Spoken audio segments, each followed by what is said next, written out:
Bert, pare. Oy, Hindi na pa tayo paikot-ikot, ah. ipapansin ko rin nga eh.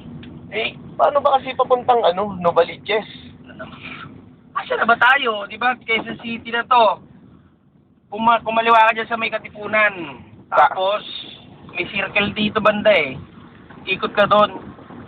Hanapin mo yung Tandang Sora. Bumalik ka ng 3 beses doon, tapos makakita ka ng kaya sa bandang right side. I-left mo ng a little bit. Konti lang. Pagdating mo rin sa dulo, may monumento doon eh. Monumento doon, yung may semento na may sombrero. May nakatayong mama rin, pinunda ng balot. Tanungin mo siya. Punta mamaya, paano pag punta ko rin, wala na yung nagtitinda ng balot? Tangina, doon nakatira yun, Dre. Teacher ko nung high school yun eh. Eh, ba't nagtitinda na lang ng balot ngayon? Tangina, ninakaw yung pan-tuition ko. Hindi, ano kasi yun, Dre. Doon talaga. O, alam mo na.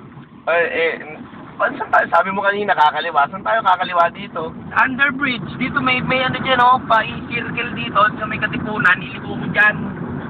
Tapos pag kumanang kang ganun, may one way dyan eh. U-turn, nakalagay ganun, oh. U. Tapos yun, tumigil ka sa gitna. May MMD dyan, manghuhuli dyan. Doon ka pa rin, daanan mo siya. Pag dinaanan ko yun, hindi namatay yun. Hindi iilag yun. Nasubukan ko na yun eh. Okay? Oh, sige. Good.